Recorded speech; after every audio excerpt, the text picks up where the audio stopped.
मा कान मुहम्मदुन अबा अहदिन मिन रिजालिकुम वलाकिन रसूलल्लाहि व खातमन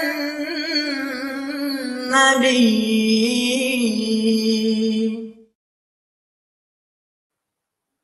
नहमदुहु व नसल्ली अला रसूलिहिल करीम व अला अब्दिहिल मसीहिल मऊद।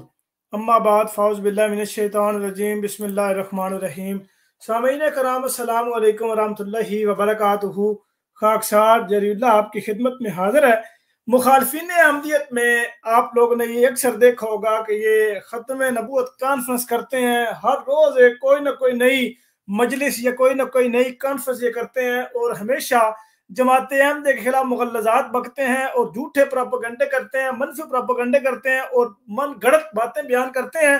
और जो इनके दिमाग में खराफात आती हैं वो अवामुन नास के दिमाग में भरने की कोशिश करते हैं और लोगों को ये बताते हैं जी ये अहमदी हैं और ये पाकिस्तान में अकलियत करार दिए जा चुके हैं, माइनॉरिटी हैं, ये पाकिस्तान में मुसलमान नहीं है, इनको हुकूमती सतह पे काफिर करार दिया जा चुका है। इस तरह की बातें ये करते रहते हैं और गोया अवामुन नास को सनद जो देते हैं वो ये देते हैं कि हुकूमती सतह पे इनको मुसलमान जो है वो नहीं माना जाता और इनको काफिर करार दिया जा चुका है। इस तरह की बातें कर करके अवामुन नास में इस तरह की बातें भरते हैं कि किसी न किसी तरीके से लोगों में ये बात एक दफा बैठ जाए कि भाई ये आइन को नहीं मानते, ये आइन के गद्दार हैं, ये खत्म नबूवत के मुनकर हैं। 74 की असम्बली में जब मुनाजरा हुआ था तो इनको शिकायत हुई थी, तो वहां पे ये खत्म नबूवत के मुनकर साबित हुए, इसलिए असम्बली ने इनको काफिर डिक्लेयर किया। और वहां पे उम्मत मुस्लिमा का बैत भी था और उसके अलावा कौमी असम्बली के मेम्बरान भी थे, हुकूमती सतह पर भी और अवामी सतह पर भी और जनाब मजहबी सतह पर भी, तीनों सतह के ऊपर इनको काफिर करार दिया जा चुका है और इनका इस्लाम से अब कोई ताल्लुक नहीं। इस तरह की बातें और इस तरह की प्रोपेगेंडा और इस तरह की बातें बयान करके अवामुन नास की ब्रेन वॉशिंग की जाती है। और जब इनसे हम पूछते हैं कि भाई इस बात की दलील क्या है कि आप लोगों ने वहां पे जमात अहमद को काफिर करार दिया, अगर आप सच्चे थे तो उसको लाइव क्यों नहीं किया, ऑनर क्यों नहीं किया, इतना अर्सा क्यों नहीं पब्लिश की, कोई जवाब नहीं, जवाब ना दार दे। और अब खत्म नबूवत की कॉन्फ्रेंसेस करके अब जमात अहमद के खिलाफ जो ये प्रोपेगेंडा करते हैं वो सबके सामने है, वो लुको छुपा बात ही नहीं है। बात है मौजू खत्म नबूवत का होता है और बातें इधर उधर की करते रहते हैं कि फलाने का ये जानता है, फलाने का वो जानता है, फलाने का ये चाहिए तो ये था कि खत्म नबूवत के बारे में जो आपके पास दलाइल हैं, जो आपके पास बातें हैं वो आप बयान करें, अवामुन नास को बताएं कि ये जी हमारे पास बातें हैं, ये दलाइल हैं, ये कुरान पाक से ये बात साबित होती है। जो खत्म नबूवत ये मानते हैं, जमात अहमद का खत्म नबूवत पर ईमान है उस खत्म नबूवत पर जिसका कुरान ऐलान करता है, खातमन नबीयीन जिस कुरान जिसका दावा करता है उसके ऊपर मुकम्मल यकीन है। लेकिन जो मौलवी ये जिक्र करते हैं वो खुद इसके ऊपर मानते ही नहीं है, उनका खुद उसके बरक्स ये बयानात है। अब मैं आपके सामने दोस्तों फजलुर रहमान साहब की तकरीर सुनाता हूँ कि वो अपने एक तकरीर में क्या लबकुशाई करते हैं, जमात अहमद के खिलाफ किस तरह लोगों को उभारते हैं और क्या क्या बेचारे जो है वो अपने दिमाग की इख्तराज निकाल रहे हैं। ये मैं आपको चंद फिक्र सुनाता हूँ, ये मैंने स्क्रीन शेयर कर दी है, ये आपको मैं इसमें लेके जाता हूँ फिल्मोरा में। यहाँ पे दोस्तों ये देखिएगा, यहाँ से सुनते हैं हम। बहैसियत रसूल के वो बात, और ऐसा रसूल जब इसके बाद दूसरा पैगंबर भी नहीं आएगा। अच्छा, सबसे पहली बात दोस्तों ये जो यहाँ पे ये कही गई है कि ऐसा रसूल जिसके बाद कोई पैगंबर नहीं आएगा, एक तरफ ये बात कहना और फिर दूसरी तरफ उसी मुंह से अकीदा खत्म नबूवत रखते हुए फिर ये कहना जी ईसा अलैहिस्सलाम नजूल फरमाएंगे, वो दुनिया में आएंगे। और फिर साथ ये भी कासम नानूतवी की तहरीर जिसके ऊपर कुफर का फतवा लगा हुआ है, खत्म नबूवत के मुनकर होने का फतवा लगा हुआ है, जिसमें बाकायदा पैदा होने के लफ्ज मौजूद हैं कि अगर बाद जमाना नबी को नबी पैदा हो जाए तो आपकी खातमियत मोहम्मदी में कुछ फर्क ना आएगा। तो इसके साथ नबूवत मुकम्मल हो गई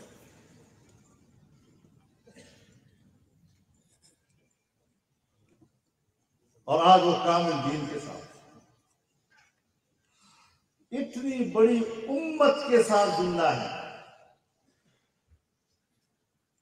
कि ये मकाम दुनिया में किसी और उम्मत को हासिल है।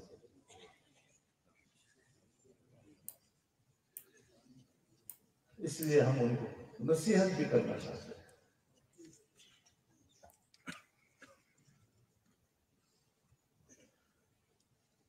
कि तुम हजार तासुब में डूबे रहो। अब ये दोस्तों यहाँ पे एक जुमला है बड़ा काबिल गौर है, ये कि ये हमें नसीहत करना चाहते हैं, और नसीहत क्या की जा रही है ये जरा सुनिएगा। इस्लाम दुश्मनी को तुम अपनी जिंदगी का मकसद करार दे लो, तब भी जिसकी हिफाजत का जिम्मा अल्लाह ने लिया है, तुम्हारा बाप भी न इस दीन का कुछ बिगाड़ सकता है, न जनाब रसूलुल्लाह सल्लल्लाहु अलैहि वसल्लम के मकाम को कुछ बिगाड़ सकता है। अच्छा, ये यहाँ पे ये दावा किया जा रहा है कि हम अगर अपनी सारी जिंदगी इस्लाम दुश्मनी में गुजार दें और उसमें वक्फ कर दें, तब भी हम इस्लाम को नुकसान नहीं पहुंचा सकते। अल्लाह के बंदे, ये तो आप दावा कर रहे हैं, हम तो ऐसा कहते नहीं है। हम तो खुदा के फजल करम से मुसलमान हैं, नबी अकरम सल्लल्लाहु अलैहि वसल्लम की नामूस के लिए लड़ते हैं। हम तो दलाइल देते हैं कि नबी अकरम सल्लल्लाहु अलैहि वसल्लम तमाम अंबिया कराम अलैहिस्सलाम से अफजल हैं, इस्लाम अफजल दीन है, इस्लाम बेहतरीन दीन है। हम तो ये बातें बयान करते हैं। आप लोगों के ऊपर ये हमले होते हैं, आप लोगों के ऊपर ये बातें होती हैं कि आप लोग इस्लाम दुश्मन है, इस्लाम के खिलाफ बातें करते हैं, इस्लाम के खिलाफ मुगलजात बकते हैं। पूछे बरेलियों से, वो आपको खोल के बताएंगे कि भाई देवबंदी हज़रात बने इसलिए थे, देवबंदियों के जनाब बनाए इसलिए क्या था, ताकि ये इस्लाम के खिलाफ ये बोले, इस्लाम के खिलाफ जुबान दराजी करें और नबी अकरम सल्लल्लाहु अलैहि वसल्लम के खिलाफ जुबान दराजी करें। और सिर्फ अंग्रेज ने इनको खड़े इसलिए किया था। इनकी फतावा रशीदिया, बराहीन कातिया, उसके अलावा तहजीरुन नास, ये अंग्रेज के कहने की वजह से लिखी गई थी। इस तरह की बातें जनाब बयान की गई हैं।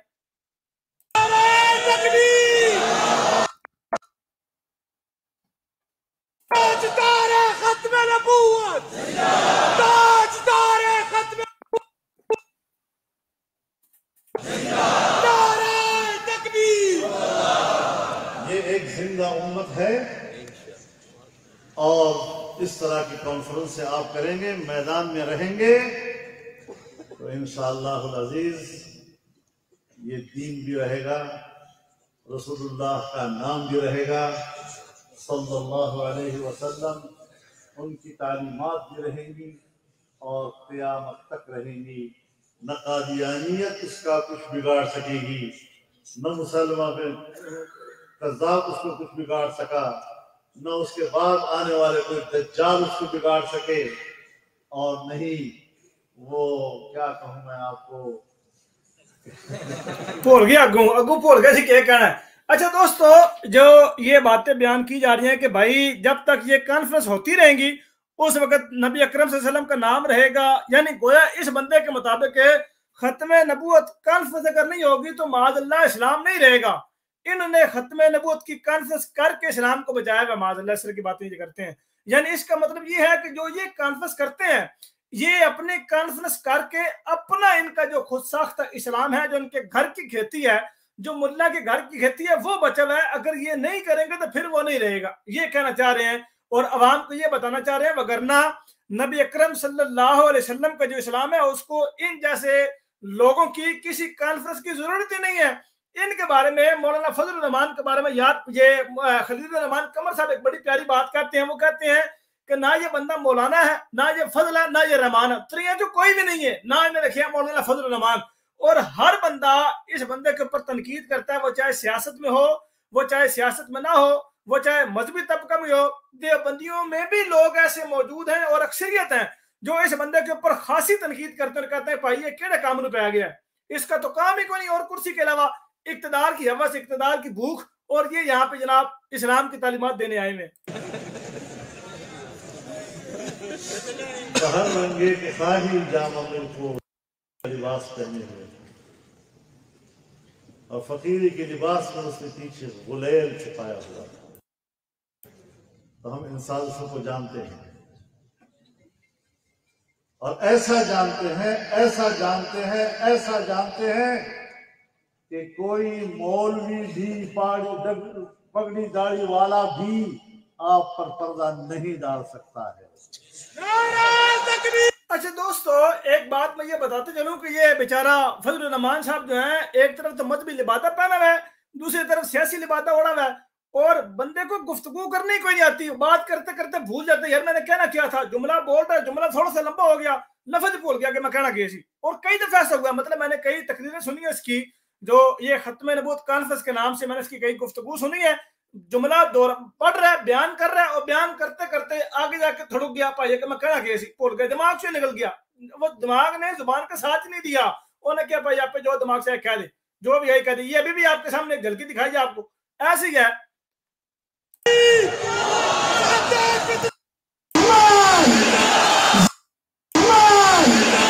अच्छा, इस खत्म नबूवत कॉन्फ्रेंस में ये भी नारे लगाए गए हैं कि कादियानी को जो यार है गद्दार है, गद्दार है, ये तक नारे लगाए गए, यानी एमडी को जो यार है वो भी गद्दार है, इस तरह की बातें भी, यानी खत्म नबूवत कॉन्फ्रेंस कम और नारे ज्यादा लगे हैं, और वो भी एवं ऊट पटांगी। आगे सुनो।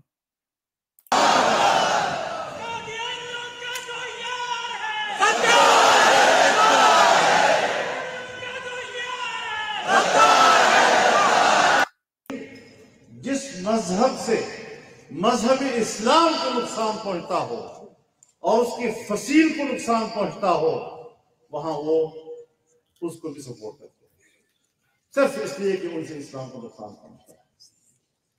तो बाहर के फितने इतने खतरनाक नहीं होते कि जो हमारे अंदर के फितने हमारे लिए खतरनाक होते। वाह वाह वाह, वाकई ये बात दुरुस्त है कि जो अंदर के फितने होते हैं वो इंतहाई खतरनाक होते हैं। यही बात बरेलवी आपको मतलब कहते हैं कि देवबंदी और अहले हदीस जो फितना इस्लाम में है, जो ये मुनाफिकीन का टोला है, इससे इस्लाम को इतना खतरा है, इतना तो यहूदियों ईसाइयों से नहीं है, इतना तो यहूद नसारा से खतरा नहीं है जितना इन लोगों से खतरा है। वाह वाह वाह, बड़ी प्यारी बात की मौलाना साहब आपने, कर टूलो। लेकिन आज की इस कॉन्फ्रेंस से मैं पूरी कादियानियत को सुनो जुमला, ये जुमला मुझे किसी ने व्हाट्सएप पे भेजा, ग्रुप में, एक व्हाट्सएप ग्रुप में आया था, उस एक जुमले की वजह से मैंने ये पूरी तकरीर निकाली है, सुने। और उसकी पूरी क़ियादत को पैगाम देना चाहता हूं, आओ तौबा करो, दायरे इस्लाम में वापस आ जाओ। यार ये जुमला जो है कि दायरे इस्लाम में वापस आ जाओ, इस बात का हम आपसे बारहा दफा पूछ चुके हैं कि दायरे इस्लाम को कौन सा दायरा इस्लाम है जिसमें हमने वापस आना? देवबंदियों वाला दायरा इस्लाम, वहाबियों वाला दायरा इस्लाम, बरेलवियों वाला दायरा इस्लाम, शियों वाला दायरा इस्लाम, परवेजी वाला दायरा इस्लाम, चकरालवी वाला दायरा इस्लाम, मौदूदी वाला दायरा इस्लाम, उसके अलावा जमात इस्लामी वाला, जमात दावा वाला, कौन सा दायरा इस्लाम है जिसके अंदर हमने आना है, जिसके अंदर बुलाने की दावत दे रहे हैं आप लोग? ये पहले दायरा इस्लाम आप मुतय्यन करें, बताएं और सारे मिलकर बताएं कि ये एक वो दायरा है जिस दायरे में आप लोगों ने आना है, वो दायरे नहीं बता रहे आप। वरना इस खूबसूरत बातों के साथ तुम्हारा बाप भी पाकिस्तान में अपने आप को मुसलमान नहीं कर पा सकता। चलो जी, ये बंदा क्या रहा है जी, जो हमारा इस वक्त जो वजूद है, यानी जो अकायद नजरियात है, उस अकायद नजरियात को रखते हुए अहमदियों को उनका बड़े से बड़ा बंदा भी आ जाए तो वो पाकिस्तान में मुसलमान करार नहीं दिलवा सकता। अल्लाह के बंदे, हमें पाकिस्तान में मुसलमान करार दिलवाने के लिए क्या हमें किसी बंदे की जरूरत है? हमें जरूरत है अल्लाह ताला की और उसके फरमान, उसके नबी अकरम सल्लल्लाहु अलैहि वसल्लम के फरमान की, जो हमारे पास खुदा के फजल करम से मौजूद है। अब आप मुझे ये बताएं, हम ये कहते हैं कि आप और आपकी पूरी ज़ुर्रियत और आपकी पूरी आबाओ अजदाद, आने वाली नस्ल क़यामत की सुबह तक जो पैदा होंगी, वो एड़ी चोटी का तेल लगा लें, फिर भी जमात अहमद को खुदा के फजल करम से कुरान और हदीस की रूह से काफिर करार नहीं दिलवा सकती। एड़ी चोटी का जोर लगा लें, आप कभी भी काफिर करार नहीं दिलवा सकती, बल्कि आप मुसलमान की तारीफ नहीं बयान कर सकते, सारे मिलके, सारे साड़ जोड़ के भी मुसलमान की तारीफ बयान नहीं कर सकते। और दूसरी बात यह है कि ये जो अभी आपने बात की है, आप एक और सुने, एड़ी चोटी का जोर लगा लें, पाकिस्तान में रहें, दुनिया के किसी भी कोने में रहें, अहले बरेलवियत के नजदीक, अहले सुन्नत व जमात के नजदीक आप मुर्ताद हैं, दायरे इस्लाम से खारिज हैं, काफिर हैं, जिंदीक हैं, गुस्ताख रसूल हैं, कर लो जो करना है। यह फतवा आपके गर्दन के ऊपर भी है। और इसी खूब से बातन के साथ, यानी जो तहजीरुन नास की रिवायत है, जो तकवियतुल ईमान की तहरीरात है, उसके अलावा बराहीन काते और दीगर जो तहरीरात हैं फतावा रशीदिया में, वो सारी की सारी तहरीरात जब तक आपके बातन के साथ लटकी हुई हैं, आपको कभी भी वो मुसलमान के सर्टिफिकेट नहीं देंगे, आपको मुसलमान नहीं कहेंगे, जितना मर्जी एडी चोटी का जोर लगा ले। हेलो ऐप यार जनाब थोड़ा मौलवियत ताड़ियां मेरी गल तो वधिया जी, याद रखियो। और ये सब पाकिस्तान में क्या मगरब है, क्या जमहूरियत की बात करते हैं ये लोग। पाकिस्तान की पार्लियामेंट ने फैसला किया है, ये मौलवियों का फैसला नहीं। पाकिस्तान की पार्लियामेंट ने फैसला किया, ये मौलवियों का फैसला, यानी पार्लियामेंट इनके लिए कुरान और हदीस से ऊपर हो गई, बर्तरी हो गई इनके लिए। ये पार्लियामेंट का फैसला है, बैनुल-अक़वामी मेयारात के ऊपर एक जमहूरी और अवामी इदारे का फैसला है। और ये तो पाकिस्तान है, यहाँ तो मुसलमान बैठते हैं। जनूबी अफ्रीका में तो मुसलमान नहीं थे, जिस अदालत ने उनको गैर मुस्लिम कहा। जनूबी अफ्रीका की अदालत में जब मुकदमा हुआ तो उसके जज ने भी दलाल सुनने के बाद कहा कि इसके बाद ये मुसलमान नहीं हो सकते। चलो जी, जज भी फैसला करने लग पड़े जी, बंदे मुसलमान नहीं थे, यानी कुरान का कोई फैसला नहीं है, नबी अकरम सल्लल्लाहु अलैहि वसल्लम के फरमीन का कोई फैसला नहीं है, बस जजों का फैसला है। फतवा हरमैन है, आपने हुसामुल हरमैन पढ़ी नहीं है? हुसामुल हरमैन में उलमाए हरमैन के फतवा मौजूद है कि देवबंदी काफिर है, दार इस्लाम से खारिज है, खत्म नबूवत का मुनकर है। आज तक आपके गर्दन के ऊपर वो खत्म नबूवत का मुनकर का तोप लटका हुआ, जो आप तक आज तक आप उतार नहीं सके, और आप अहमद के खिलाफ बात करते हैं। तो इदारों में आप शिकस्त खा चुके हैं, अब सिर्फ आपको मरकज मिला है इसराइल। ये ले, अब ये फिर ये एक और इल्जाम के गोया अहमदी मुसलमानों का जो मरकज है वो इसराइल है। दोस्तों यार, हैरान कुन बात है यार, अजीबो गरीब किस्म के दावे, मन गलत बातें, अपनी तरफ से लोगों को सिर्फ गुमराह करना है, इसके अलावा और कुछ भी नहीं है। मरकज मिला है आपको बरतानिया में, और खुद कहता है मैं तो अंग्रेज का खुदकाश्ता पौधा हूं। इसका जवाब हजूर का खलीफत मसीह राबे रहमतुल्लाह ताला का किरतास से भी में तफसीली जवाब है, अंग्रेज का खुदकाश्ता पौधा। ये व्हाइट पेपर के नाम से जो एक शाया किया था गवर्नमेंट ऑफ पाकिस्तान ने, उसका तफसीली जवाब हजूर ने बयान किया किरतासी अफजज के नाम से। उसमें इनके मुंह तोड़ जवाबात मौजूद हैं, और इन देवबंदियों को साबित किया गया है इनके दीगर अकाबरीन की कुतब से कि अंग्रेज के खुदकाश्ता पौधे तो ये है। फिर खलीफत मसीह राबे ने वहां पे दलाइल देके इनका चूक छुड़ाई है कि इन वजूहात से उनको अंग्रेज का खुदकाश्ता पौधा नहीं कह सकते, लेकिन इल्जाम इनके गर्दन पे मौजूद है।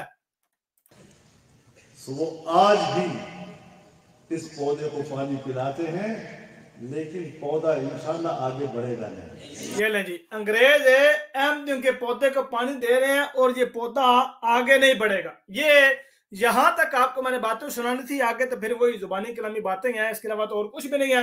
ये बातें, चंद बातें जो आपके दोस्तों नजर रखनी थी आप कि ये पौधा आगे नहीं बढ़ेगा। इसके ऊपर मैं दोस्तों एक चीज आपको ये दिखाता हूँ, ये आपके सामने एक किताब मौजूद है, रूहानी खजाइन जिल्द नंबर 20 सफ़ा नंबर 409, किताब तो जल्दियात इलाहिया। इसमें बानी जमात अहमदिया हज़रत तख्त मिर्ज़ा गुलाम अहमद साहब कादियानी अलैहिस्सलाम क्या बात बयान फरमाते हैं, ये आपके सामने दोस्तों मौजूद है। हुजूर फरमाते हैं, सो मैंने अगरचे ये दुआ की है कि यीशु इब्न मरियम की तरह शिरक की तरक्की का मैं जरिया ठहराया जाऊं, और मैं यकीन रखता हूँ जरिया ना ठहराया जाऊं, और मैं यकीन रखता हूं कि खुदा ताला ऐसे ही करेगा। लेकिन खुदा ताला ने मुझे बार बार खबर दी है कि वो मुझे बहुत अजमत देगा और मेरी मोहब्बत दिल में बिठाएगा और मेरे सिलसिले को तमाम जमीन में फैलाएगा और सब फिरकों पर मेरे फिरके को गालिब करेगा, और मेरे फिरके के लोग इस कदर इल्म और मार्फत में कमाल हासिल करेंगे कि अपनी सच्चाई के नूर और अपने दलाइल और निशाने के रूह से सबका मुंह बंद कर देंगे, और हर एक कौम इस चश्मा से पानी पिएगी, और ये सिलसिला जोर से बढ़ेगा और फूलेगा, यहाँ तक कि जमीन पर मुहीत हो जाएगा। बहुत सी रोकें पैदा होंगी और इब्तला आएंगी, मगर खुदा सबको दरमियान से उठा देगा और अपने वादे को पूरा करेगा। और खुदा ने मुझे मुखातिब करके फरमाया कि मैं तुझे बरकत पर बरकत दूंगा, यहाँ तक के बादशाह तेरे कपड़ों से बरकत ढूंढेंगे। इसके बाद दूसरा, इस मौलवी को बानी जमाती अहमदी का एक जवाब है।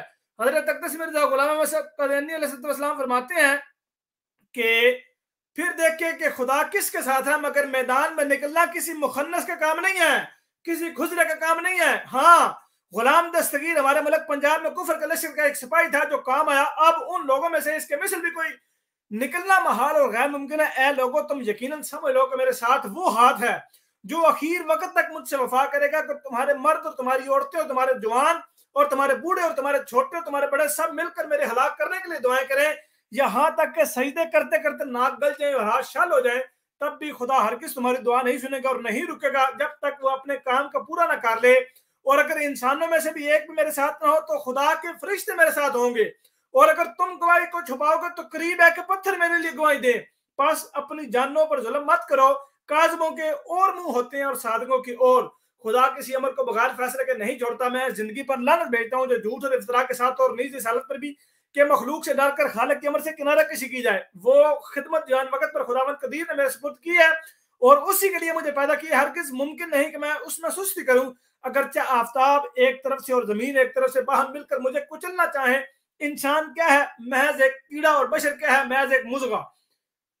बस क्यों कर मैं हय्यो कयूम के हुक्म का कीड़े या एक मुज़गा के लिए टाल दूं। ये दोस्तों जवाब आपके सामने बानी जमात अहमदिया हज़रत अक़दस मिर्ज़ा गुलाम अहमद साहब कादियानी अलैहिस्सलाम की तसनीफ़ात आपके सामने पेश किया है कि जो ये समझते हैं कि अहमदियत खुद ब खुद खत्म हो जाएगी, ये पौधा आगे नहीं बढ़ेगा, ये खत्म हो जाएगा, ये खुदा के हाथ का लगाया हुआ पौधा है, ये बढ़ेगा, ये फूलेगा, कोई नहीं कि जो इसको रोक सके। आज तक किसी ने कोशिश की है? ये कब की तसनीफात है? 1902, 3, 4 की ये तसनीफात है।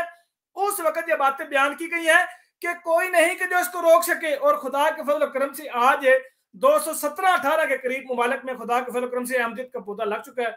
नबी अकरम सल्लल्लाहु अलैहि वसल्लम की रिसालत का झंडा गाड़ा जा चुका है। नबी अकरम सल्लल्लाहु अलैहि वसल्लम का सलाम महदी तक पहुंचाया गया है। 218 मुल्क के लोगों ने खुदा के फजल करम से नबी अकरम सल्लल्लाहु अलैहि वसल्लम का पैगाम सलाम पहुंचाया है और घुटनों के बाल घिसल कर भी जाना पड़े, तब भी ताकीद रसूल ने फरमाई थी कि उस तक मेरा सलाम पहुंचाना। क्यों? क्योंकि वो खुदा का खलीफा महदी होगा। हम पहुंचा रहे हैं खुदा के फजल करम से। अल्लाह ताला इन लोगों को समझने की तौफीक दे। अल्लाह ताला हमेशा हमें एक बात कहने की तौफीक दे। इंशाअल्लाह ताला दोस्तों आपसे मुलाकात होगी अगले प्रोग्राम में। तब तक के लिए अल्लाह हाफिज़ नासर। अस्सलाम वालेकुम वरहमतुल्लाहि वबरकातुहू। दोस्तों वीडियो को लाइक करें, कमेंट करें, शेयर करें और इस YouTube चैनल तरियाकुल कुलूब को लाजमी सब्सक्राइब कर लें और साथ मौजूद बेल आइकन को लाजमी प्रेस करें ताकि इस चैनल पर आने वाली हर नई वीडियो आपको बजरिया नोटिफिकेशन मिल सके। और साथ ही ये मेरा ट्विटर अकाउंट है, इसका लिंक भी डिस्क्रिप्शन में मौजूद है। आप इसको इस लिंक के जरिए इस ट्विटर अकाउंट पर भी मुझे फॉलो कर सकते हैं। और इसके अलावा ये इंस्टाग्राम का अकाउंट भी आपके सामने मौजूद है, इसका लिंक भी डिस्क्रिप्शन में मौजूद है। अगर आप इंस्टाग्राम पर मुझे फॉलो करना चाहें तो वहां से लिंक के जरिए आप इंस्टाग्राम पर आ सकते हैं। जज़ाकुमुल्लाह, अस्सलाम वालेकुम।